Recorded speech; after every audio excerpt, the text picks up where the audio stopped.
Hello. 26 years ago today, the most notorious dictator of all time, Adolf Hitler, died by committing suicide in his bunker. The leader of the Nazi Party, Chancellor of Germany, and Führer or leader of Nazi Germany from 1934 to 1945, shot himself in the temple, thus ending World War II that killed 70 million people all over the world. And it all happened on April 30, 1945. And on May, World War II effectively ended. And the site where Hitler committed suicide has been called as the Führer bunker, because it was there that he made his last stand. It was in this series of underground bunkers and air shelters where he died of a single gunshot wound to his temple, and his wife, just married for 40 hours, also took cyanide to join her husband in his grave. So this is history for us. This is a historic day for all of us. And in accordance with his prior written and verbal instruction, those around him, the Nazi officers around him and their relatives, doused his body with petrol and set it on fire, so that in the garden on top of the bunker. This is upon the instruction of Hitler, who didn't want to be captured and made fun of, especially because a few days before he committed suicide, he already got news that his partner, one part of the evil coalition with the Japanese ambassador, with the Japanese emperor, and he is the Italian dictator Benito Mussolini, was captured by people and hung up upside down with his wife in Italy. So Hitler didn't want to suffer the same fate. And by end of April, Hitler knew that the end was coming. So Hitler decided that it was that way he saw fit to end his dictatorial rule, and thus putting an end to the most destructive, most deadly war the world has ever known. So, how will Germans celebrate this day? Of course, Hitler is one of them. Surely they will have a big celebration today. Will they be celebrating it on his tomb? Is there an elaborate tomb made in honor or to commemorate the death of a German known all over the world? But so how will the world even look back to this day after the death of Hitler? But before I answer that, please subscribe to the Blogcaster Armandin YouTube channel, because in my channel I will be discussing history.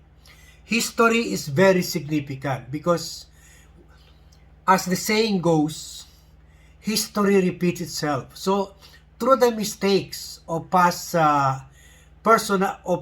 big personalities, historical personalities in history, through their mistake and through their accomplishments, we learn many things and we avoid repeating their mistakes and we build on things that they succeeded in doing that will help humanity, that will help make life better for everyone in the world, in this world.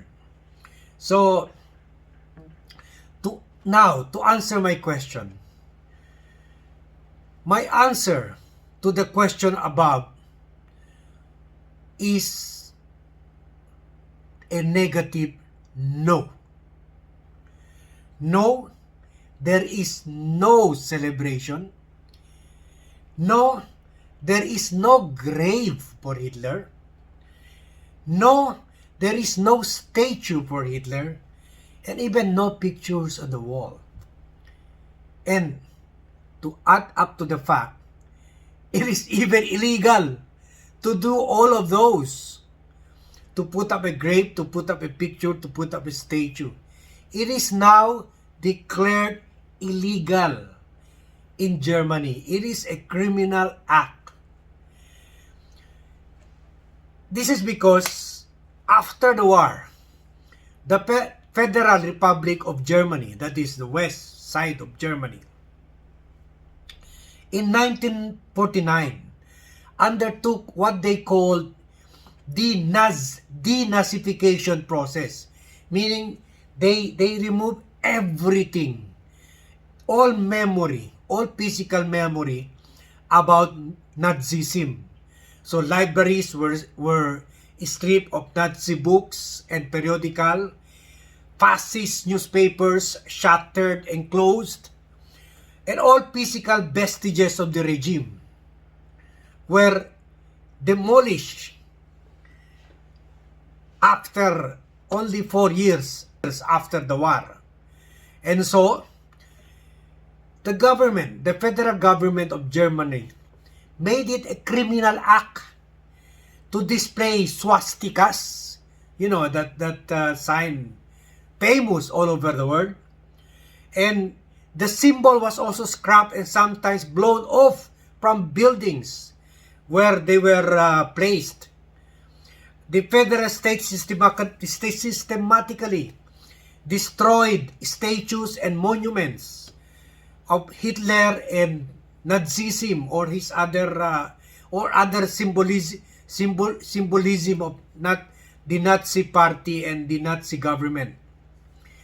Many Nazi architectural structures were burned down, and Nazi officials and collaborators, military officials and collaborators were executed, and civilians killed en masse in unmarked graves so that their resting grounds would not become Nazi shrines, or their supporters and sympathizers will not make a shrine or a place of worship. Those grounds where top Nazi officials were buried. So what happened now to the place of the head of Nazism, the Führer, Hitler? So where was his corpse burned? Was there a marker or statue put there? Because after all, he's the most famous German all over the world and through time. How does the place look like now? Is it a grand place worthy of Hitler? So, in these pictures, you will see that today, the Führer bunker has been destroyed and bulldoze and covered up with concrete, soil and concrete. It is buried to be forgotten underground in a parking lot surrounded by ordinary looking buildings on the Gertrude Kolmar Straße area of Berlin. I hope I pronounced it right. So that is how the Germans would like to forget everything about Hitler. So this is nothing. I've been to the tombs of other of royal families in Russia, France, UK, and all over the world, Australia, and no well-known person or historical personality has been treated as shabbily in his own grave as Hitler. And you see,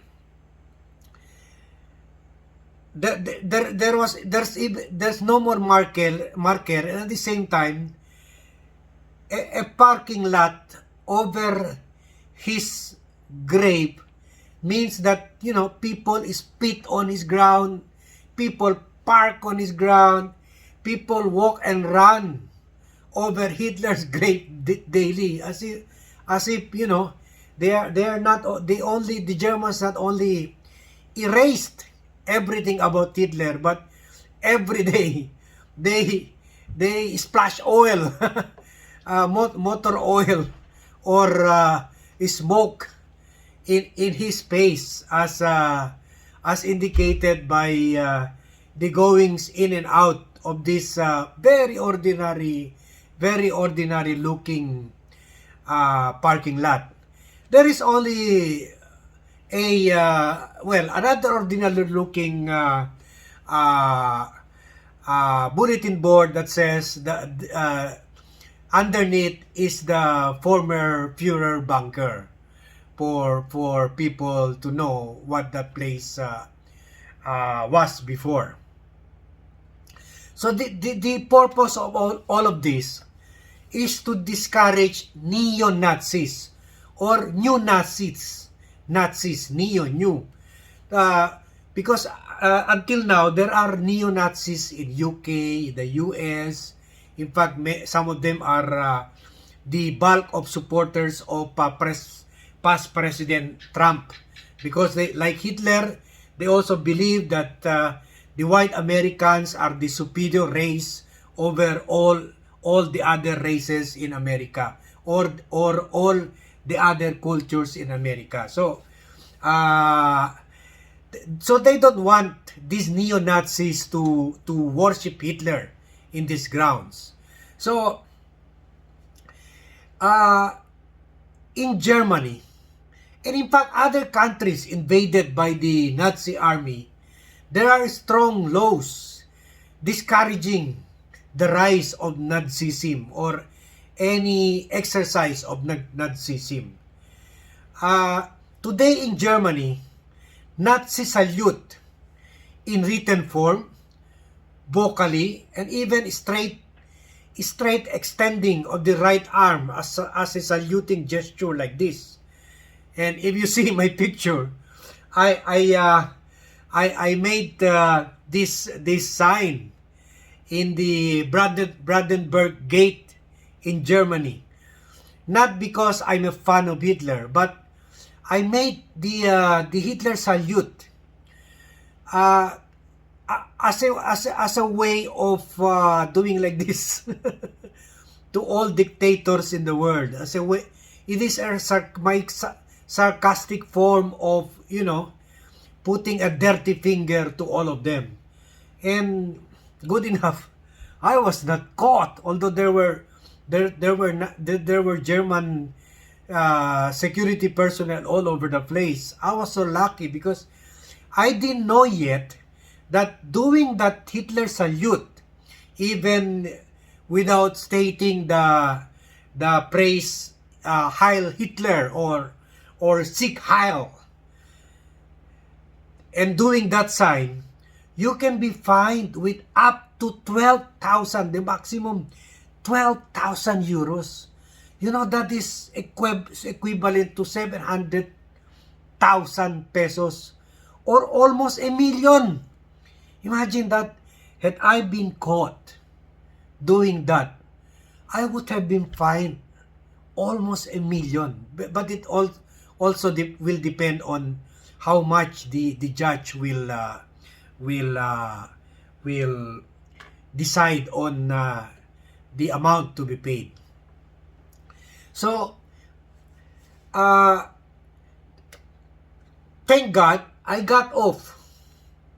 I was not caught at doing the Sieg Heil at the Bradenburg Gate. And this Bradenburg Gate, an 18th century neoclassical monument in Berlin, is also very symbolic to Hitler, because this is where he loves to patrol his stormtroopers, his Nazi army.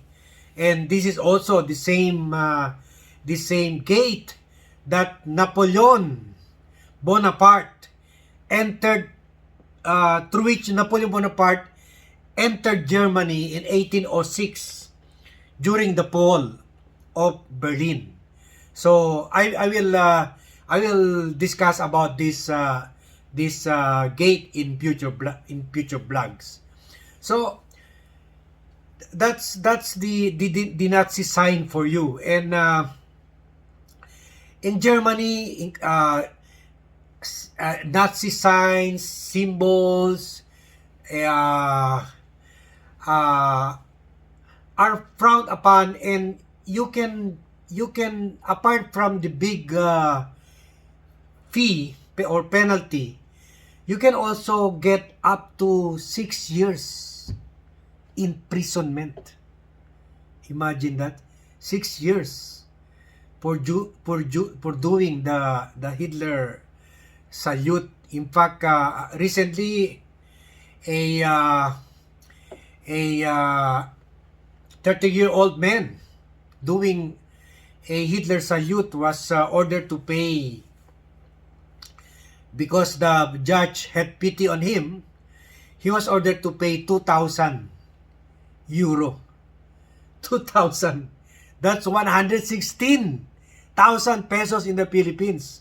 And the judge pitied me and only charged me or penalized me for 2,000. That would have still, burned a hole in my pocket and ruined my whole vacation in Germany in Berlin in 2019. So, in fact, it is not only in Germany that such law has been passed. In Slovakia and the Czech Republic, which I also visited, also have their own laws because they have a bad experience with the Nazi army. In the Czech Republic, you can get up to 5 years in jail for such offense. And in Switzerland and Sweden too, which I also visited. This is very interesting, because in Sweden, I understand, because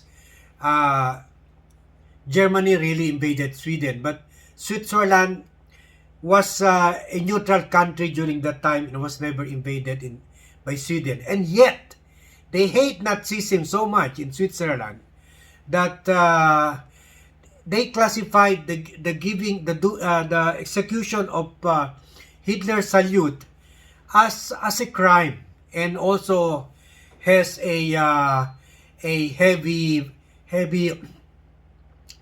penalty and jail term, because they abhor, or they do not entertain, or do not encourage race, putting down another race, which is actually what racism is all about. So it's really the Nazi ideology that they alone are were the superior race, the supermen that made this country really, criminalized, and the Nazi ideology and the making of the Hitler salute.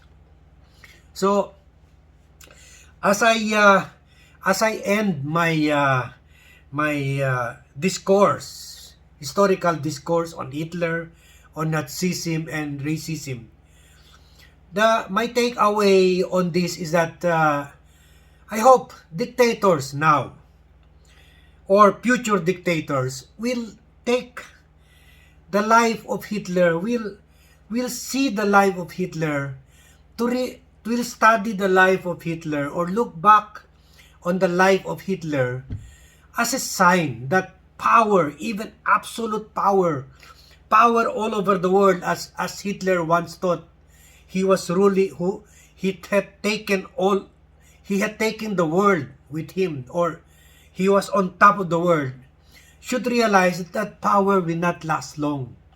And often dictators suffer not only worst kind of death, but also ignominy. Later, they will be hated by history.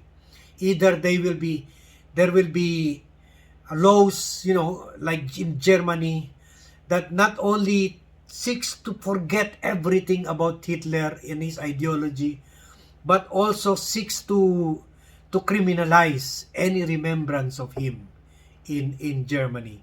So that is a very, everyone wants history to, every leader, world leader wants history to be kind and to leave behind a legacy. So I hope they should take note of this.